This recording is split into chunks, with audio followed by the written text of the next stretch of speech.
Hi, maybe you're like me, someone who ordinarily enjoys visual media like TV shows and video games. I enjoy reading fiction, but reserve reading to books I can learn practical things from. But my backlog of interesting fiction just kept increasing, and I was on vacation, had gotten the first book of this trilogy as a gift from my cousin, so I just dove in. I wanted to make this review because I read the whole trilogy, over 1,300 pages within just a single month. Even at work, at lunch break, every day, I chatted with my colleagues for like 10 measly minutes, then joked I had better company and just went reading. I feel like I enjoyed this trilogy too much not to want to output something about it, my shout into the wind, and it's a chance for me to let my feelings on this trilogy simmer rather than just putting it aside and starting with the next book I want to read. Red Rising is a sci-fi book trilogy set in the future when Earth is dying and humanity has colonized the solar system. Humanity is divided into different colors which entail different types of labor and different positions in the societal hierarchy. The story follows Darrow on the planet Mars, a red, the lowest color, miners, who are led to believe humanity has yet to terraform even Mars. And so Darrow, with the help of mysterious rebels, infiltrates the highest order in the societal hierarchy, the Golds.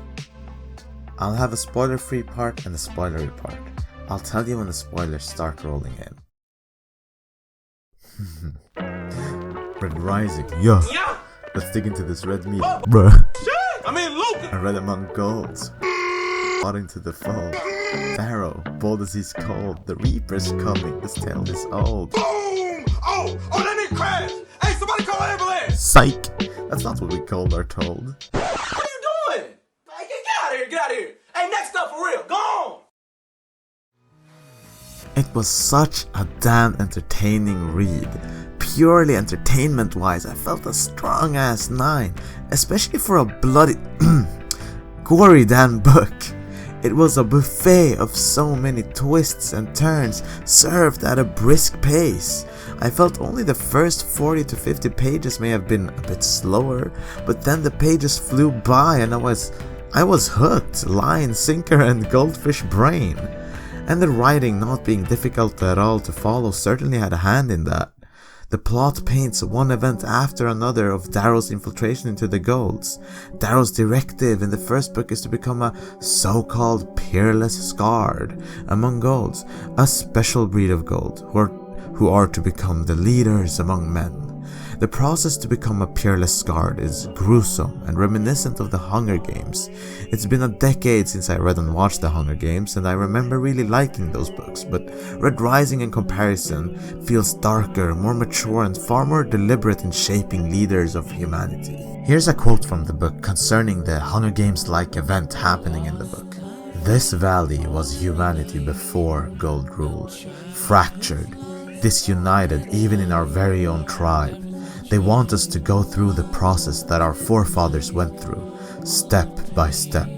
This game will evolve to teach us new lessons. Hierarchies within the game will develop. We'll have reds, golds, coppers." And what hooked me wasn't just suspense. This trilogy has such a wide assortment of emotions on offer. Many stories, for good or ill, feel narrow in their scope of emotional range. For example, I love Attack on Titan and have rewatched it multiple times, but I feel like the first 3 seasons focused very heavily on feelings of fear, despair, and suspense, while having smaller bouts of hope and relief. But this trilogy draws out feelings like it's a magical hat show by Houdini himself.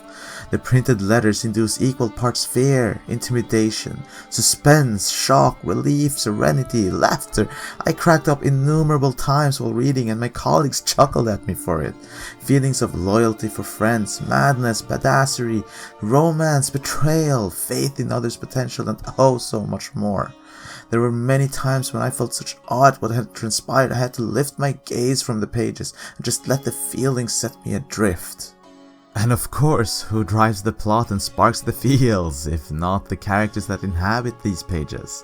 The plot being unpredictable is in large part due to the characters being so alive and dynamic. They affect the plot and the plot affects them. They change in ways that you can't predict, but always in a way that makes sense. For example, betrayals don't come out of nowhere, they are results of accumulated slights by our main character Darrow.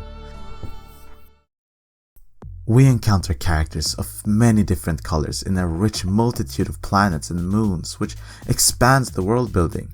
Each color is so vibrant and unique beyond just culture and geography that they even develop their own life purpose. For Reds, the miners, they find purpose in their pride as the colonizers of Mars, the saviors for humanity on a dying Earth. For Obsidians, the physically strongest humans, their historical trauma leads to worship of golds as gods. Of course, you can find traces of the gold social engineering in every color's culture. The story spends most time with golds, and it works since they are each so unique in how they identify with being just gold. The books sometimes feature fighting to help drive the plot. The physical hand-to-hand combat is easy enough to follow and feels exciting. The books also feature space battles that a lot of people like, but I often did not. After time I found them too wordy and technical, so I skimmed through those parts and gleaned the important points so they didn't hinder my experience, but they were the weakest part for me. Now, I want to take a minute to explore the themes within this first book. These books explore many ideas, like what it means to be a leader, to have faith in people's potential for change, what colonization of space and bioengineering could lead to. Then different characters embody certain themes, like loyalty and the ills of repairing a friendship with Roke, honor with Cassius, legacy with Karnus, and revenge with Victra. I want to dip my toes a little into a couple of these themes, so there will be spoilers until... Let's look at the theme about what it means to be a leader. I felt the themes present, especially during the first book, where Darrow keeps iterating on what kind of leader he should be, and we see what kind of results he produces with each style. First, he leads through an authoritarian style where he conquers others by taking slaves. Quote, "Gods don't come down in life to mete out justice. The powerful do it. That's what they are teaching us. Not only the pain in gaining power, but the desperation that comes from not having it." And the quote we brought up earlier is relevant here too. "This valley was humanity before gold ruled, fractured. Hierarchies within the game will develop. We'll have reds, golds, coppers." For people of his own house, he tries diplomacy, but civil war still erupts, so he resorts to the usurpers fearing him as the strongest. And I quote, "Titus's boys and girls might obey him, but they won't respect him. They won't think him stronger than them, even if he is. Darrow, they pissed on him. They'll never fear him. Fear is necessary here." This style almost leads him to the finish line, but he gets betrayed by some who hate being told what to do, who don't accept him as their leader. Also, since he kept secrets from his closest aide Cassius, he is usurped. Then he meets Mustang, who saves him and shows him the light again. And another style of leadership. I think Mustang said it best. Quote, "People don't like being told what to do. You can treat your friends like servants and they'll love you, but you tell them they're servants and they'll kill you. Anyway, you put too much stock in hierarchy and fear. No one trusts you because it's obvious you care more about your goal than you do about them." Later on, when Tactus committed a crime and Darrow sentenced him to lashing, Darrow put himself through lashing as well, which inspired people to follow him. "This is my army. Its evils are mine as much as yours, as much as they are Tactus's.